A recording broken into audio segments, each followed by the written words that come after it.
Welcome to the SnapCast podcast, where two friends who love magic, Brad O'Brien and Zach Muller, get together each week to talk about Magic the Gathering.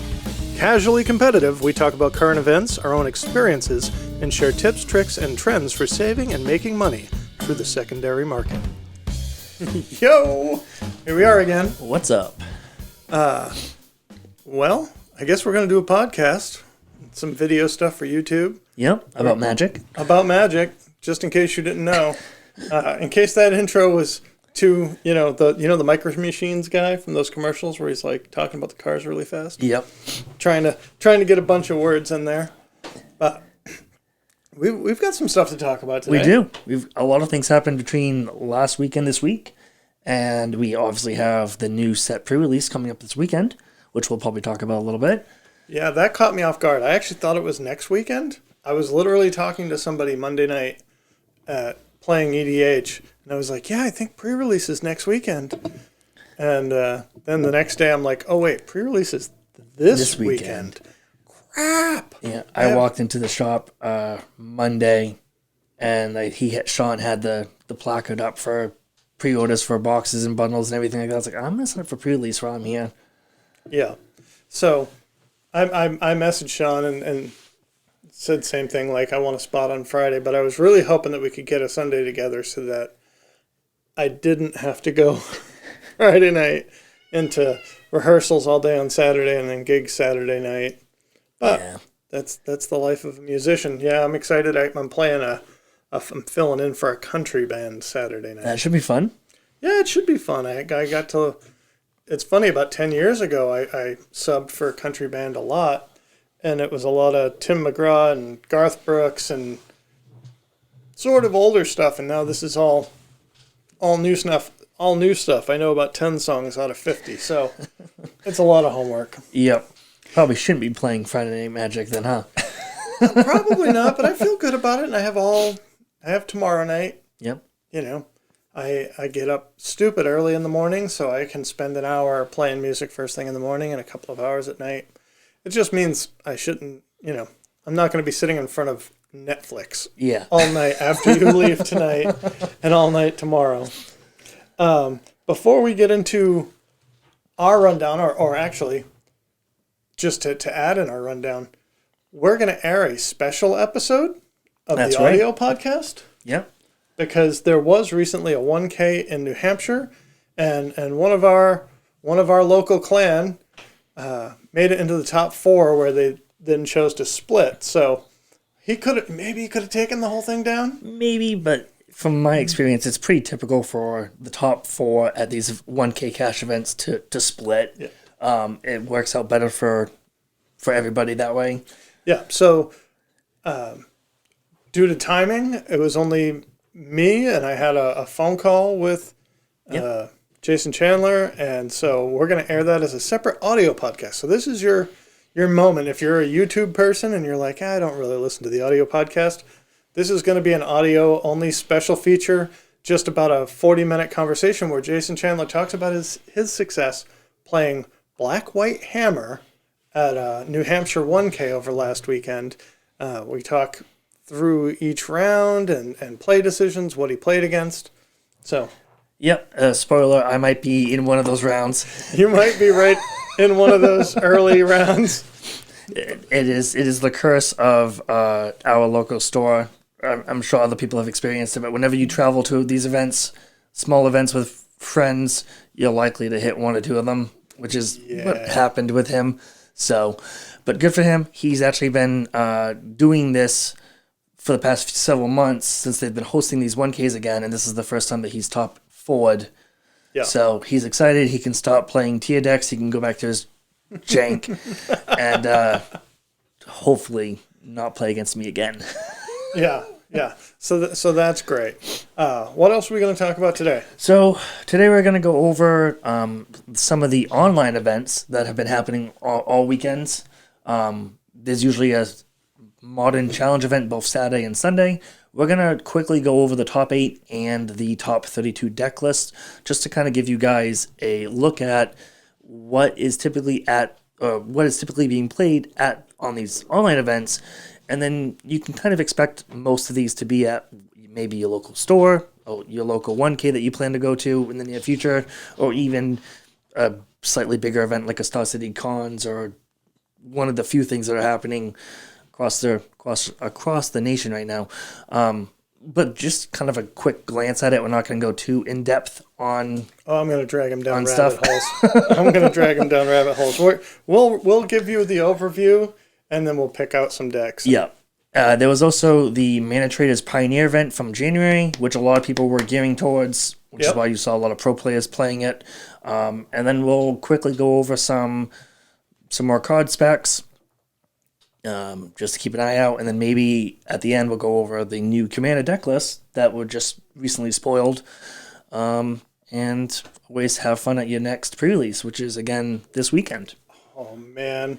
I really am so excited about these cards. So I'm excited to talk about some more of the previews and talk about some cards that I think if you don't have them, maybe you should get them.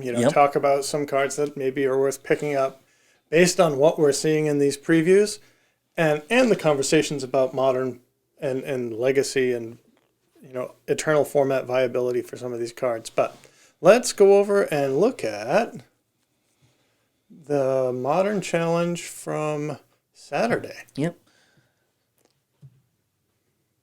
So, typically, here you can see a few Hammer Time lists, Grixis Death Shadow, 10th place was a Yorion Blink deck. These are all typical Tier 1 decks that you'll see at any event. It was taken down by Jeskai Control. Blue-White Saga Blade was second. Belcher was third, which is Belcher and Oops All Spells are kind of the same thing. Their general game plan's the same, but they go about it two different ways. Black-White Hammer list in fifth. Jund Saga, another white-blue Hammer list, and then Grixis Death Shadow. These are all lists, like I said, you should just expect in any meta. Yeah. The Jeskai Control comes and goes.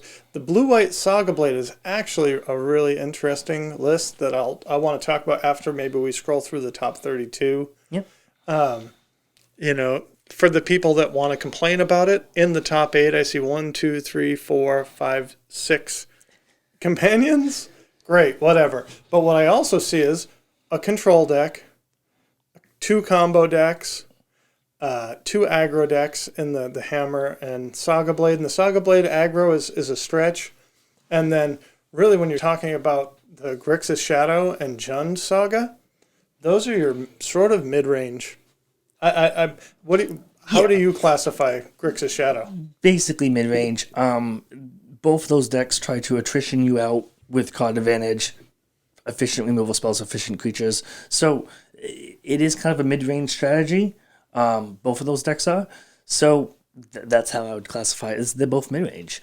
And that top 8, having two combo decks, a control deck, and then a few mid-range and aggressive decks, that's a good meta. That's as good as Modern can get. That's as good as Modern can get. And I like that we're seeing, so just outside of the top 8, 9th place, Dredge. Yep. Another, I think of Dredge as a combo deck. I do as well. 4-color Blink. I love this 11th place deck name. Otter Nonsense. Total, complete, Otter Nonsense. The Lutri Singleton deck. We have a friend that's playing a list very similar to this in our local shop. Yep. He went to the 1K with Chandler. He went to the 1K. We won't talk about his results. We won't talk about his results right now, but the deck is spicy as hell. It is. It's really sweet. So I really appreciate it, and I love the name. Otter Nonsense. 12th place, Blue-Red Murktide. 13th, Living End. Another combo deck. And so I kind of want to, again, if we're saying that we're talking to enfranchised players, they're going to recognize Mono White Hammer. Okay, that's a Hammer Time variant, right? Yep. Red White Prowess.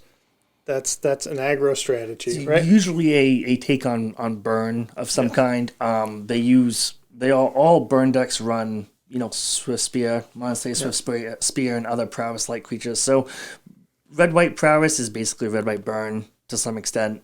So, would you call that an aggro deck or a spells matter deck, though? I'd probably still call it a aggro deck because you're still playing fast, efficient creatures backed up with good removal spells. Yeah. 15th place is Black-White Yawgmoth, which is another combo deck. Black-green, yep. Black-green, excuse me.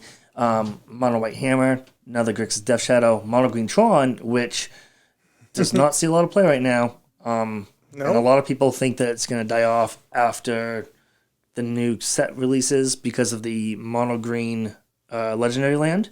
Yeah. But we'll see. There's been a lot of hate cards for Tron that have come out. People have said that Tron is dead like once a year, every year, for as long as I've played Modern. Yep. So,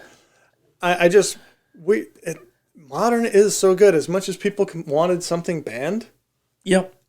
It's a good place. It's a good place. So, at that point, at 18th place Mono Green Tron, that was all of the 6 and 2 decks. So you had 18 decks that were 6 and 2 or better. And it was so diverse. Yep.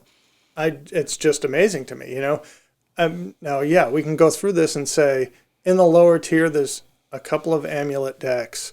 You know, there's maybe 3 amulet decks in the whole event. There's maybe 3 of these 4 color blink decks. There's 2 or 3 blue-red Murktide. But in 32 decks, 3 is 10%. That's fine. And there's a few one-ofs, you know, 4-color Snow Control, I see it there at the bottom, that's Breach-type deck.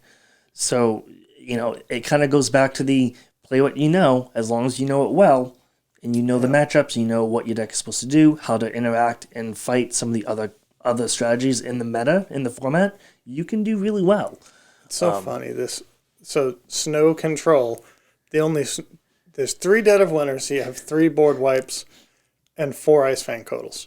And Dead of Winter, that's it. It just kills creatures and planeswalkers, right? Or from MH1. Just creatures, yeah. Something that was made, hasn't seen very much play at all. It's just interesting to me that, like, they call it a snow control deck, but it has 7... non-snow lands. Well, no, it has 7 spells that care about snow. Oh, okay. And plenty of people play Ice Fang Codals in decks that aren't snow control. So really, to me, the thing that makes this a snow deck is the Dead of Winters, which it's just a 3-mana board wipe. It is. It's one of the cheaper ones, though. Most board wipes are 4 mana or plus. Oh, yeah. But you also have to have all your snow lands in play. Like, if you play this on turn 3, it's just Anger of the Gods. Yes. Anger of the Gods Exiles. And this is minus. Like, I'm not saying they're the same card, but it does the same amount of quote-unquote damage on turn 3. It does. So, but again, somebody had the idea to put this together. What other lists are interesting to you here? Probably just the Odd and Nonsense deck is just, you know, it's cool, it's cute.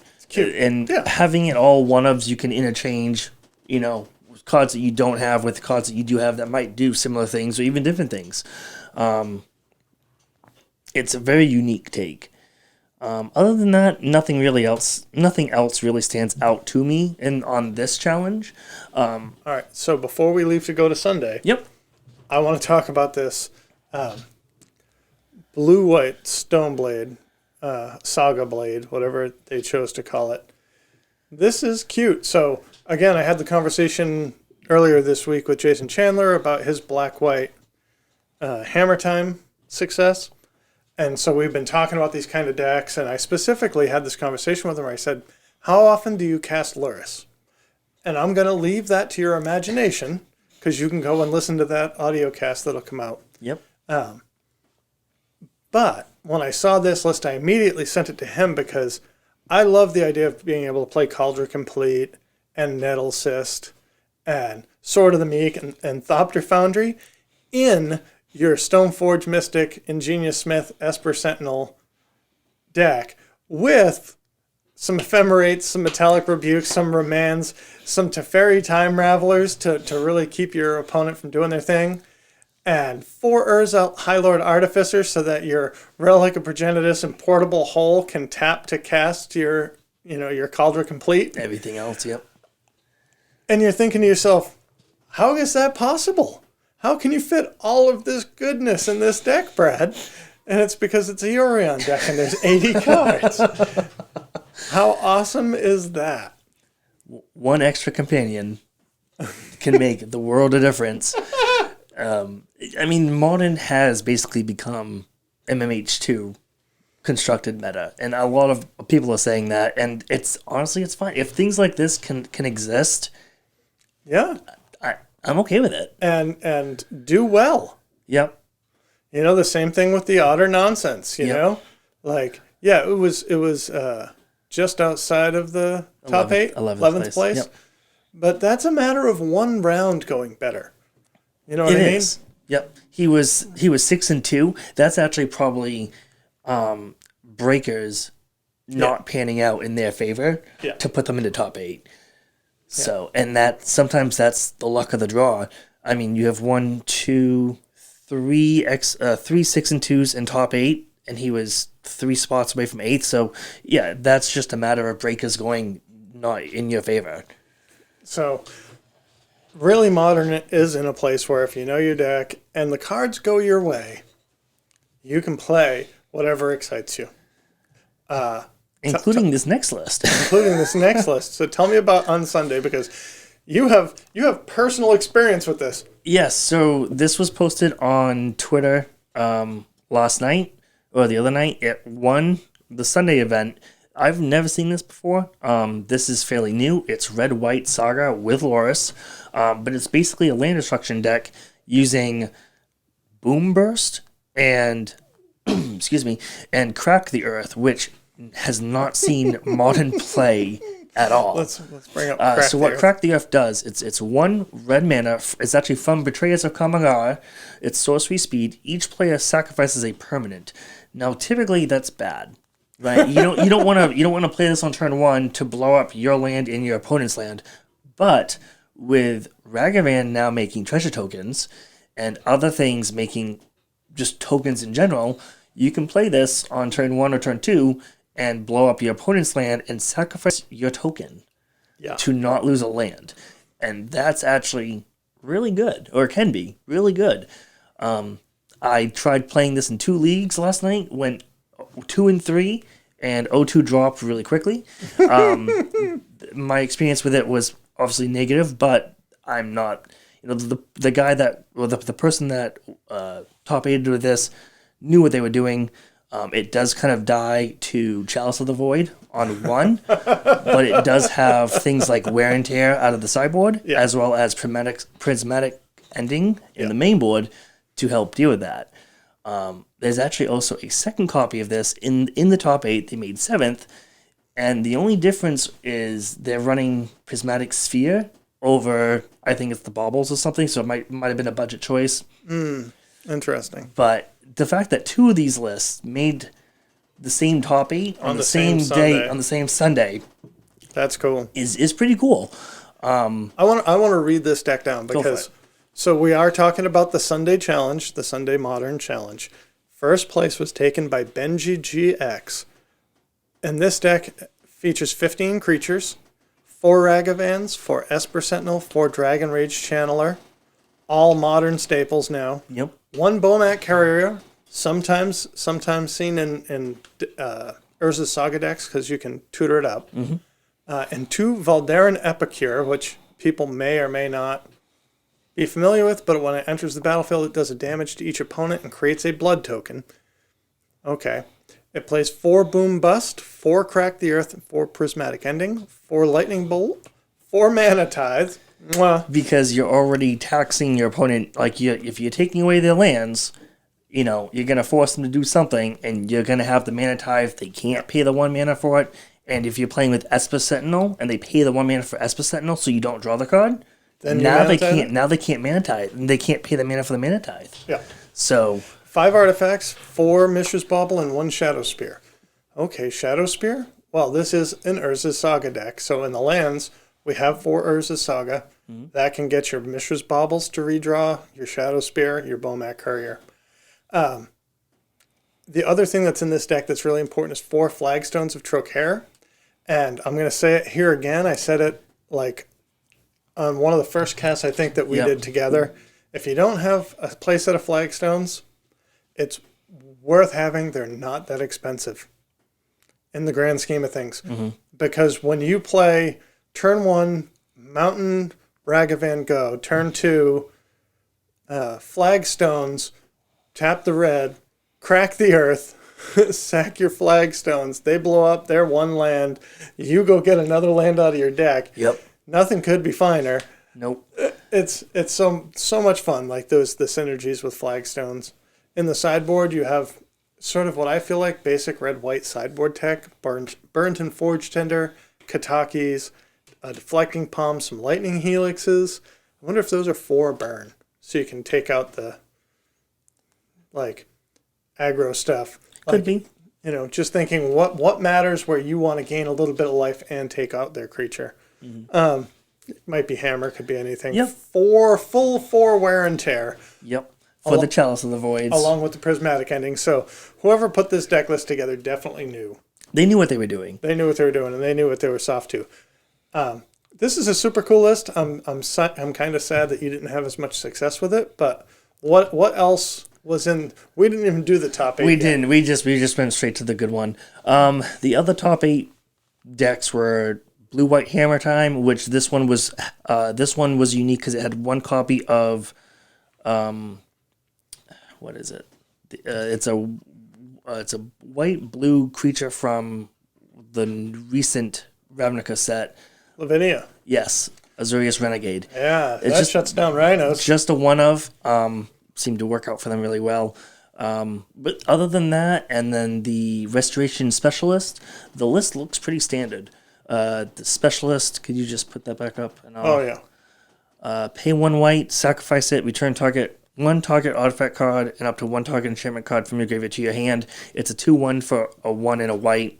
Not typically seen in these lists, but holy cow, though. Something spicy. I mean, if you can get back a hammer and an Urza Saga. Yep, because you can hit both of that. Woo! That is kind of spicy. 4 hammer, 3 bauble, portable hole, shadow spear, 3 springleaf drum. This looks like a fun list. No Memnite. No Memnite. The other thing about Lavinia is it also prevents the elemental reincarnations from being cast for free. Because if they don't have 5 mana, then they can't. I think it just gets counted. Like they can't even be cast. Well, whenever an opponent casts a spell, if no mana was spent, counter it. Yep. So Solitudes can't be flashed in for no mana. Furies can't be put into play for no mana. You have to physically pay the mana for it. So something that is, those creatures are relevant in Modern. So having this as a one-of was just a nice silver bullet for those cards and for those decks. So yeah, I feel weird because I'm still the Hammer Time holdout. I'm playing Black White Hammer. Yep. But I'm not playing fetch lands. I'm not playing Marsh Flats. Like I'm not fetch shuffle. I don't have a fetch shock mana base in mine. And seeing this with Arid Mesa Flooded Strand to get your Hollowed Fountain, a Marsh Flats, 4 Seachrome Coast.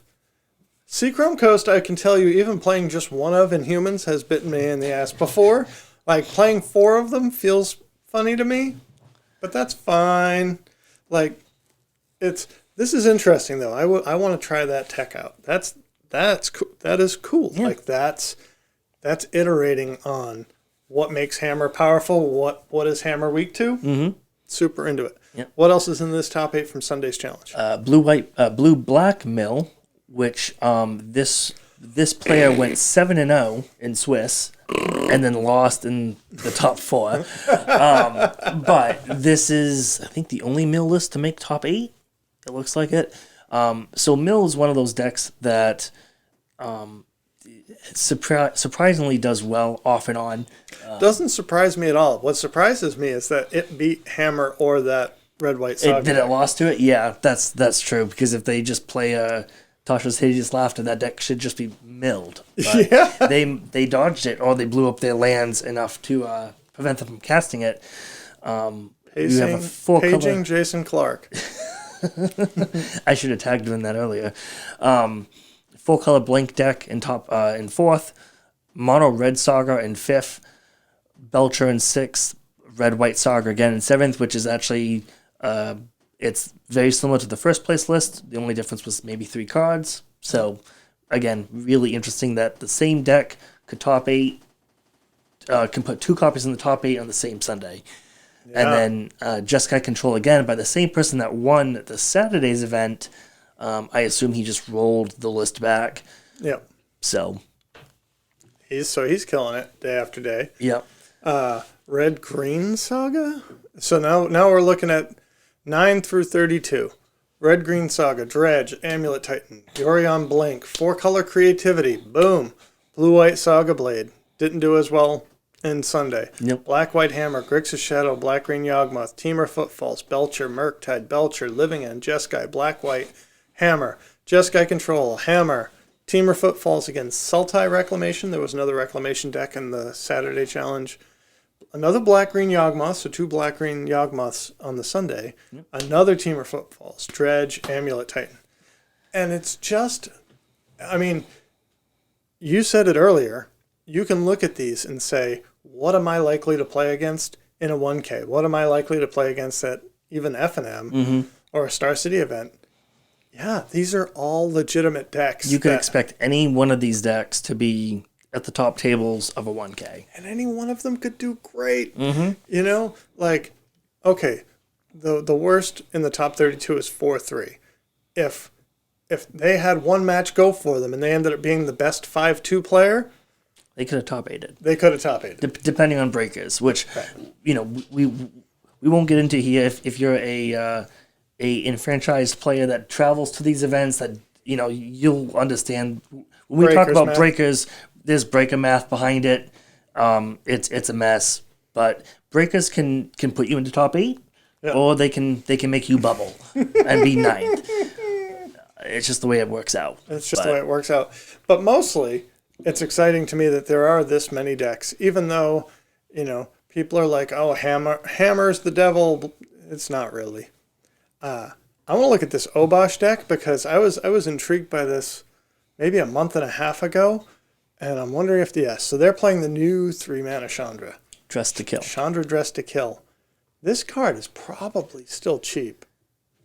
And I just want to look it up. Chandra. A quick live spec. Dress to Kill. We've got a borderless version. $15 Mythic that's seeing play in Modern right now. And looking at the price history from when it came out. It's kind of stabilizing at the moment. It did drop a little bit. Can't tell when, but it dropped a little bit and it's kind of stabilizing. So maybe it's time to pick it up. Yeah, I don't know. I think it's a great Planeswalker. It works really well in that Obosh strategy. Obviously, that Obosh strategy hasn't been killing it necessarily, but we just saw it here. It goes off and on. 5th place? Yep. Like, it has the capability. It does. And when I think about sort of there's investing in cards and there's speculating on cards. Investing in cards is saying they just reprinted Crucible of Worlds. I'm going to buy 10 of these Crucible of Worlds because I know they're going to go from $20 to $50. Yep.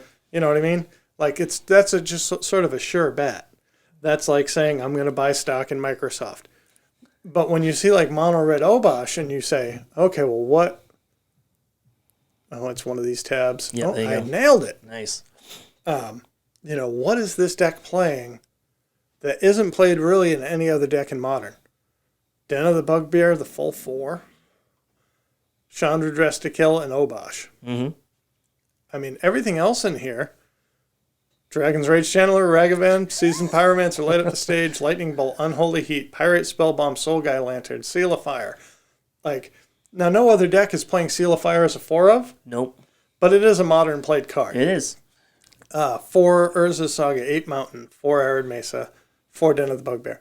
Sideboard, Blast Zones, Pithing Needle, 4 Blood Moons, 4 Pillage, 1 Shadow Spear, like all modern playable cards. Mm-hmm. The only cards in this deck that are not typically played in Modern,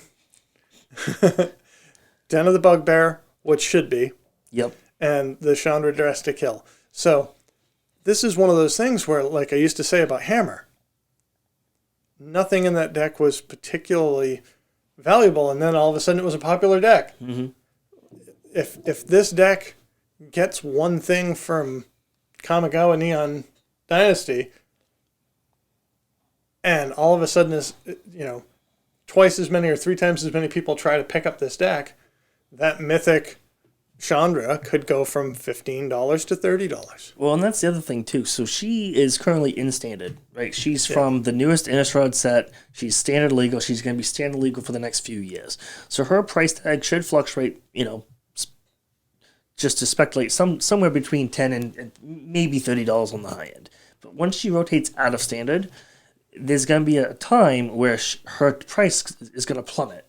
But if she's maintaining a $15 price tag now, 2 years after she rotates out of standard, when she's still seeing modern play, even in a few modern decks, it's going to go up.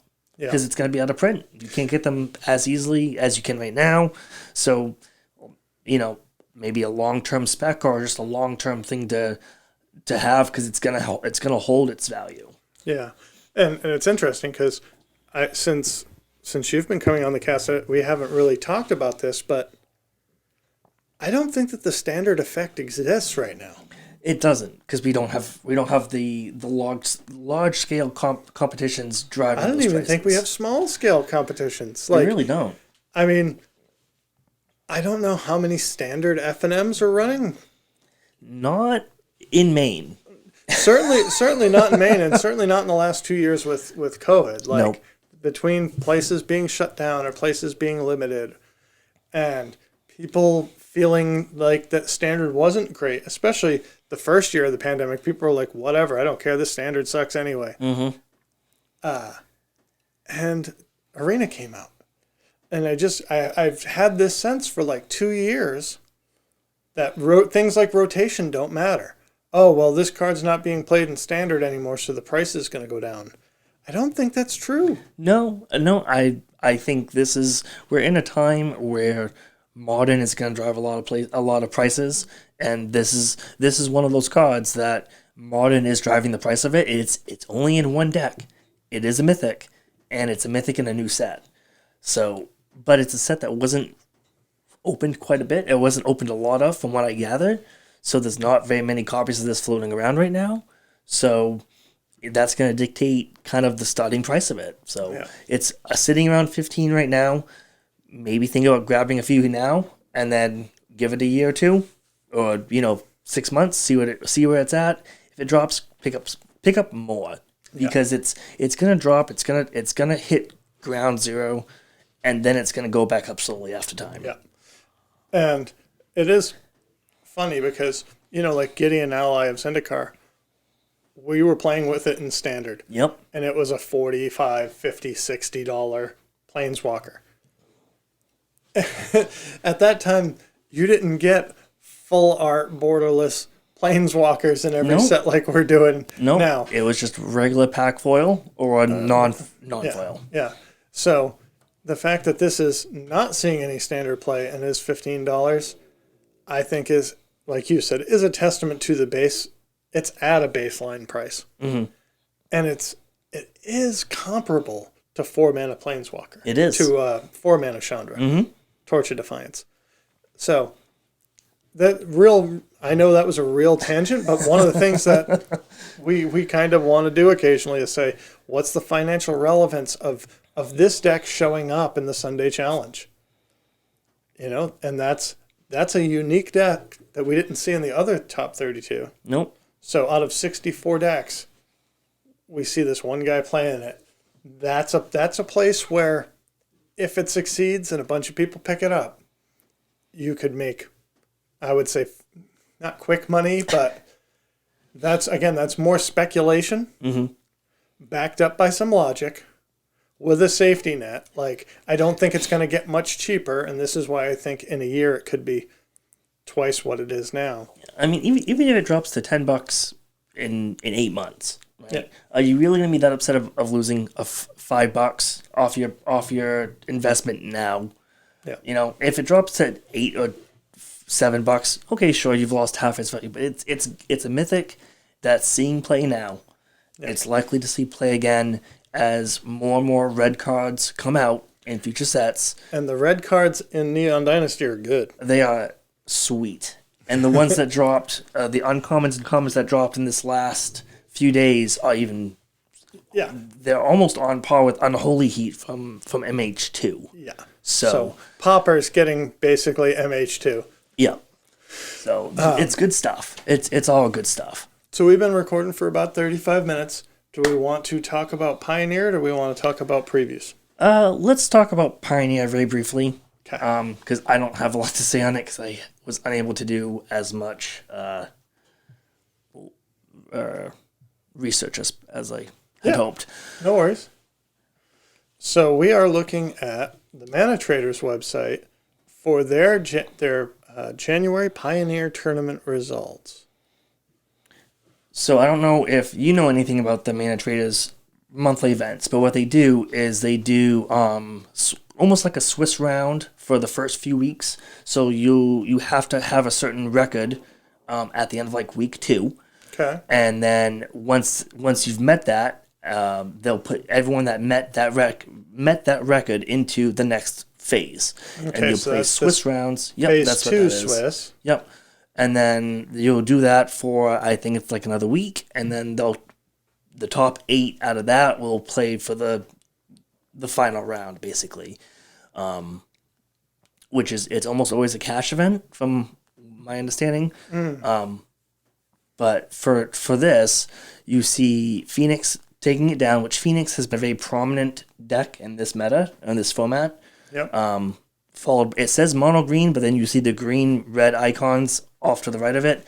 I checked it. It's just playing Burning Tree Emissary, which is hybrid green red, which is why it shows the red mana symbol. In the mono green. Yep, in the mono green. Which whenever you're playing hybrid cards like that, it's gonna populate for both those mana symbols. Yep. So it's Makes pretty sense. typical. 4-color Ascendancy, which is a combo deck focused around Jeskai Ascendancy. You play a spell, you get to untap your creatures, put counters on your creatures, and then some of those creatures are mana dorks, so then you get to use those mana dorks to cast more spells, rinse and repeat, make something big. Untap, tap, untap. Yeah. Okay. Which is why it's combo. What's the tempo? So just the top 8 real quick. Phoenix, mono green, 4-color Ascendancy, tempo combo, Winota, red-black blood, and blue-red good cards. Which is basically just Phoenix.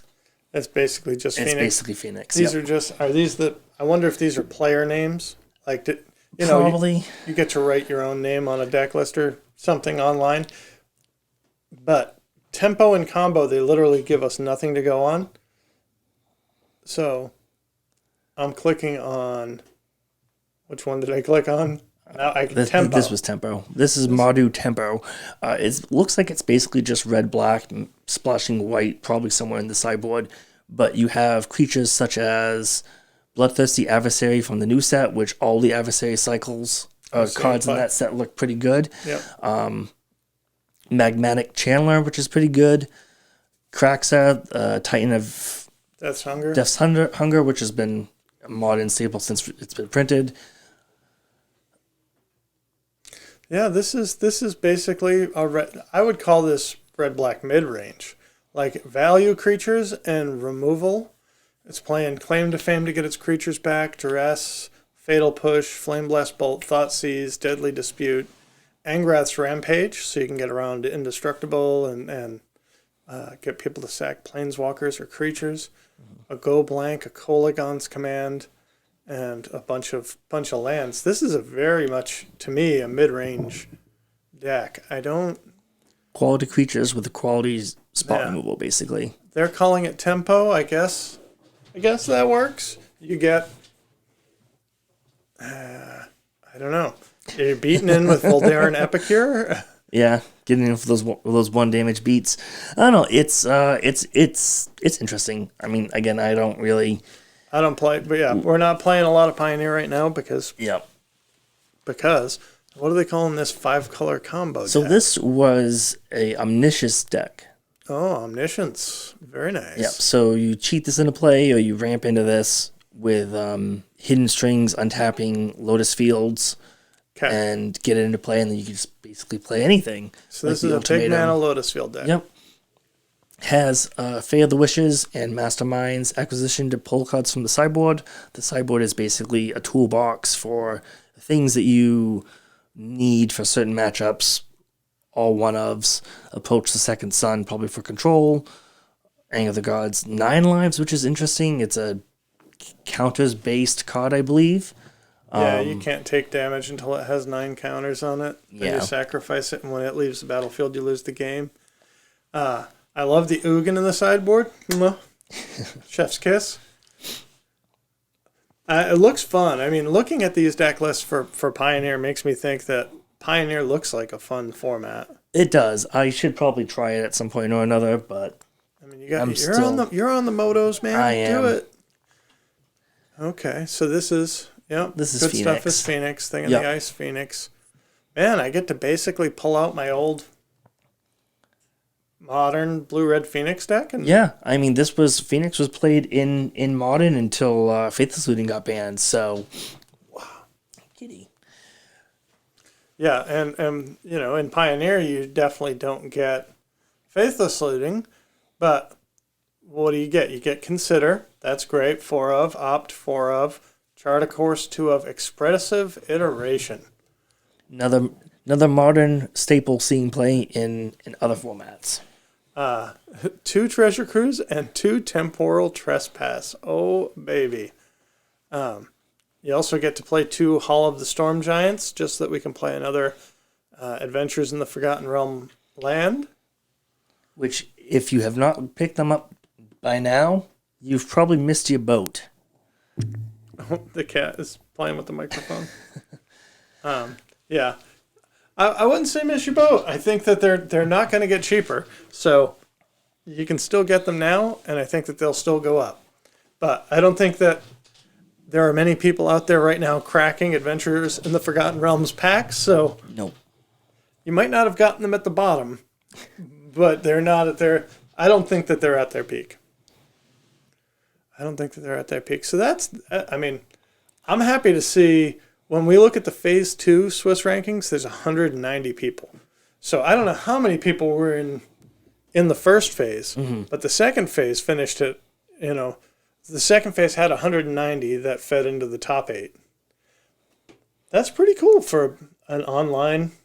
An online meta, like that top 8 has one deck that shows up twice in Phoenix. Yeah. That's another diverse meta. Yeah.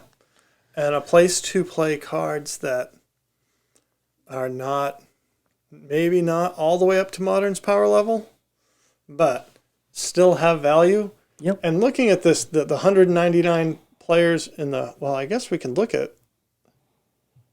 This is something different. If I scroll through the Phase 2 Swiss, to see the decks that people are... Damn you. To see the decks that people are playing... Full color. So we've talked about the top 8. Dimir Control. Koso, I think that's probably supposed to be Coco. Probably. Humans, Phoenix, Control, Blue-Red Phoenix, Rakdos Midrange, Phoenix Mana Traders, Jund Sacrifice, which looks just like you would think it would from the standard deck. Is it Phoenix, Control, Blue-Red Phoenix, Boros Aggro, Vampires, Black-Red Pioneer, Blue-White Spirits, Blue-Red, Ascendancy, Aggro Control. Let's see, Winota combo. See that a couple of times. Angels Company. Like, white-green humans, Fires of Invention. 80-card Abzan? That's probably a Yorion pile. Right, because you can play those. God damn. Yeah. Because Ikoria was a standard legal set. Yep. Heroic, Boros Feather, Green-Black Stompy. Like, Dimir Rogues, White-Black Humans. There is a lot of brewing going on. 4-color Omnath Ramp, because That's Well, this is a format that started out at the beginning of COVID, right? So this format wasn't really done in paper very much. People have basically free reign to make whatever they want work in this format, and that's what people are doing.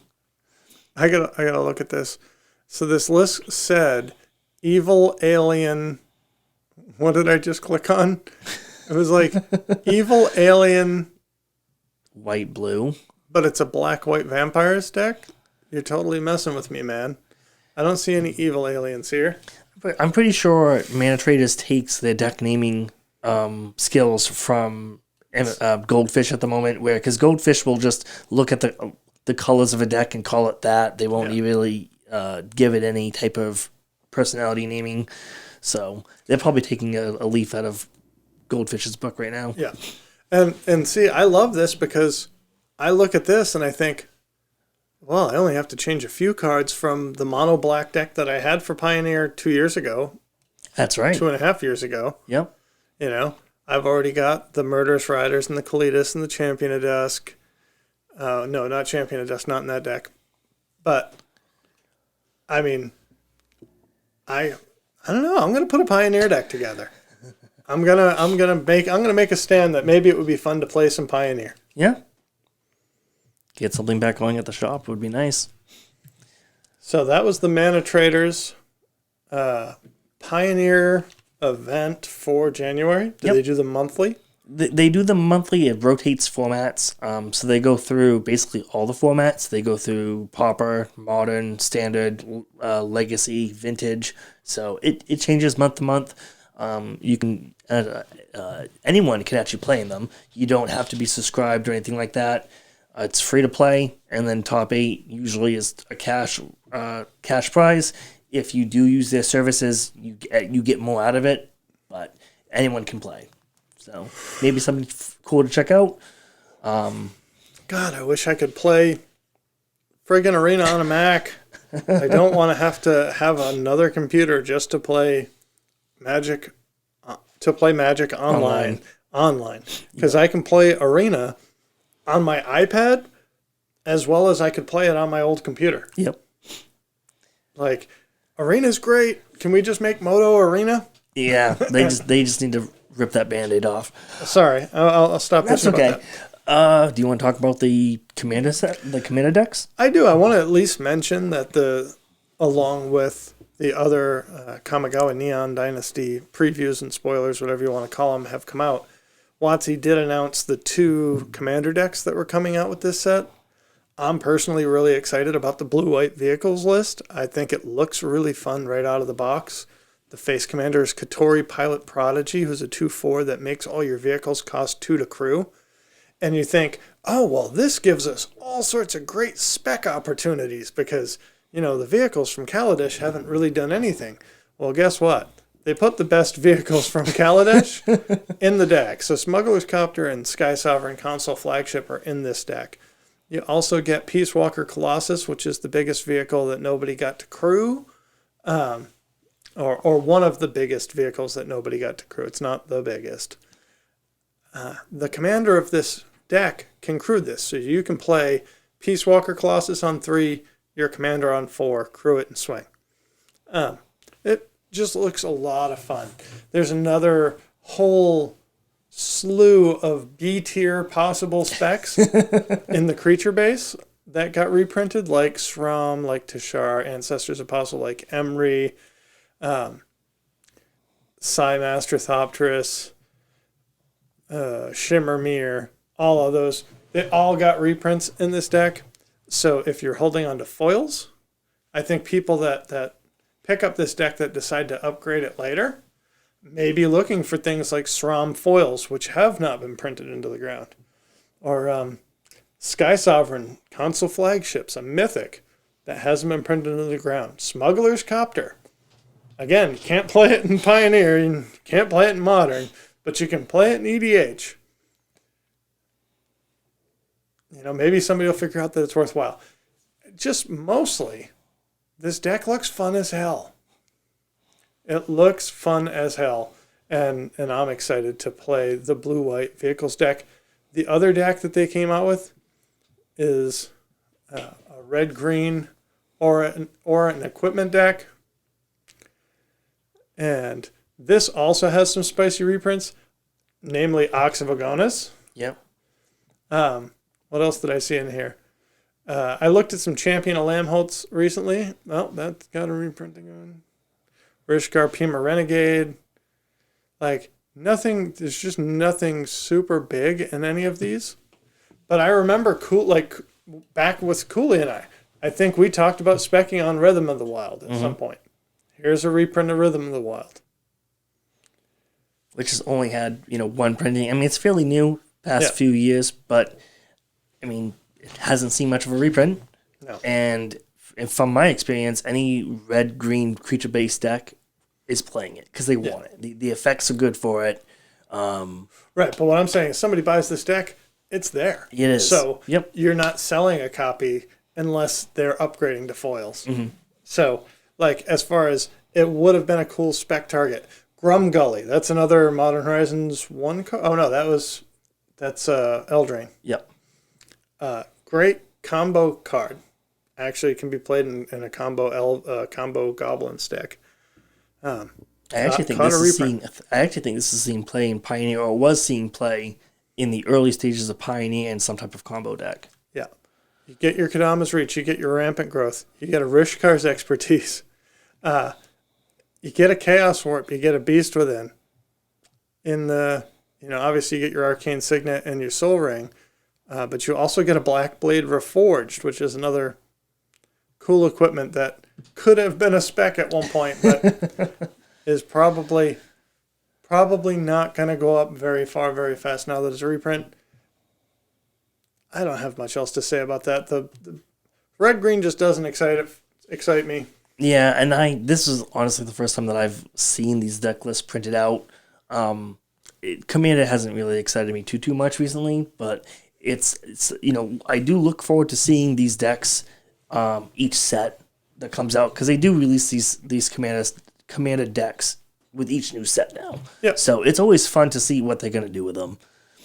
Well, and there are a whole bunch of new cards, but for those of you that are watching on the video, when I mouse over them, you don't get to see the new cards. No. They don't populate in the same way that the old cards do. So, there might be 20 new cards in this deck. We can't see them until it's actually released. Now, some of them are in the main set, like I think Surge Hacker Mech is actually a main set. And that's card. probably why. So, Zach, did you say you did eat or you didn't eat? I did. Because it sounds like you're starving. No, I did eat before coming over here. I think it was a mistake.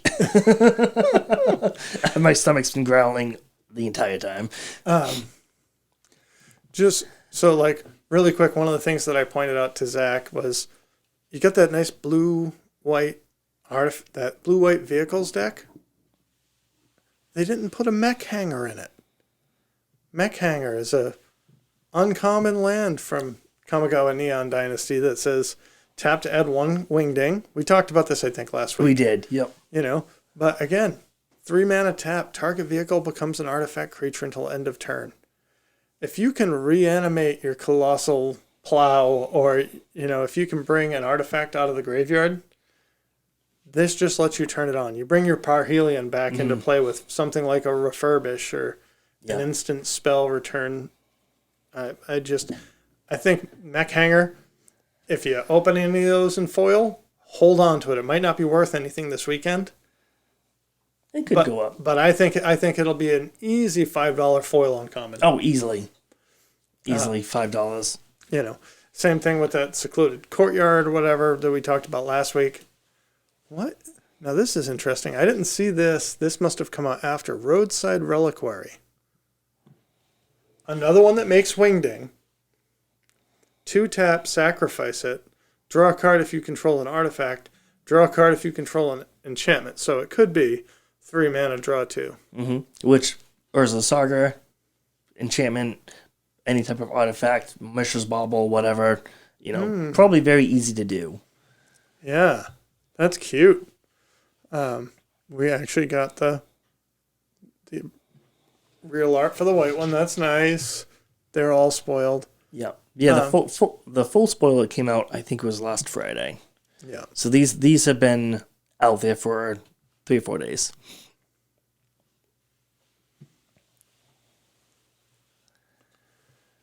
Huh.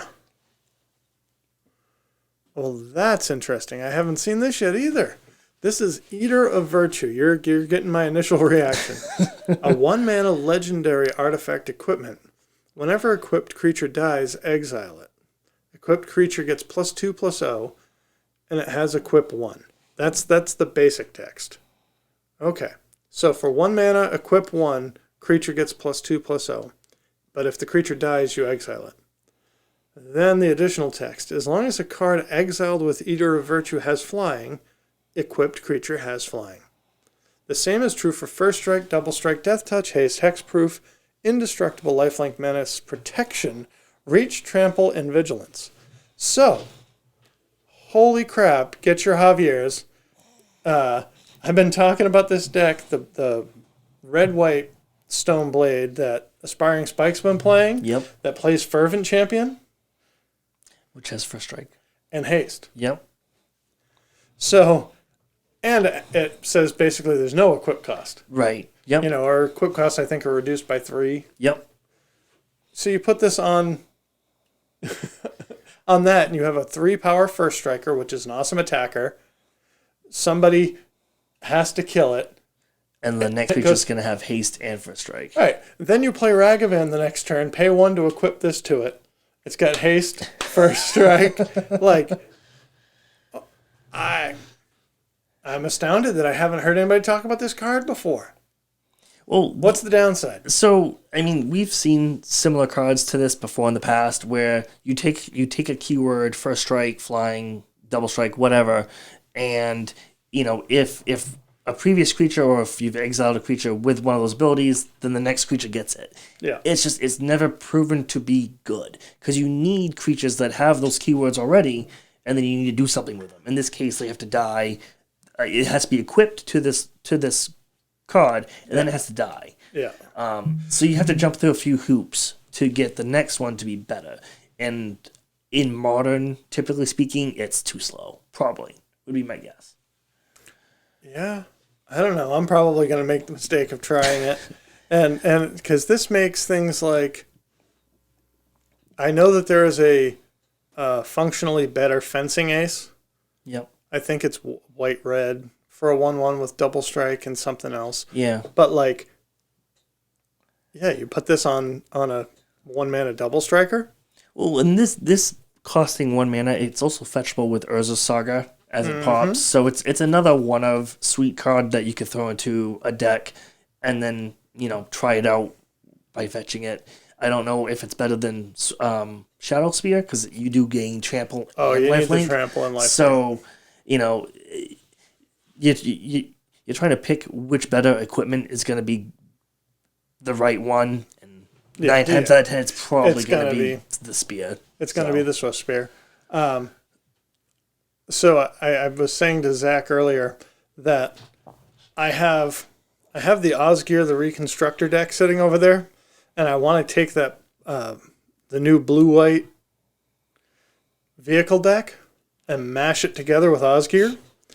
And then I was thinking about like using Kaikar as a Jeskai commander, but now I'm thinking I want to use Brea and go full 4 colors. Yep.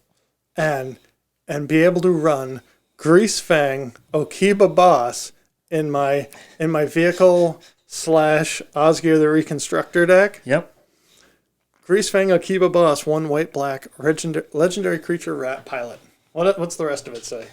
Beginning of combat on your turn. So this card's probably going to be errated on Alchemy at some point.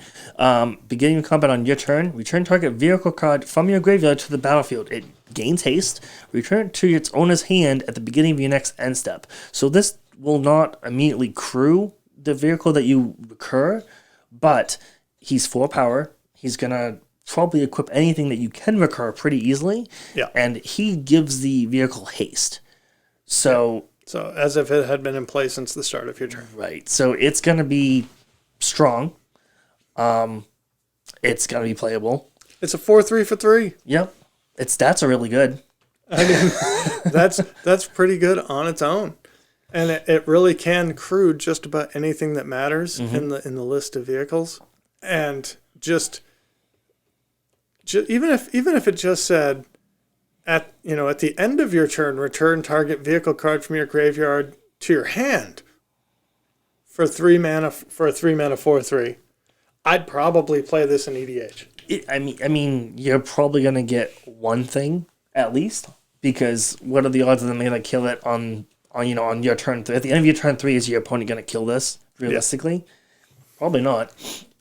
Maybe not, but I love Greasefang. It's so fun, and that card is probably enough to make me go, I'm going to take these 2 color decks and jam them together, and then put a 4-color commander on the front of it. Very, very easy to do.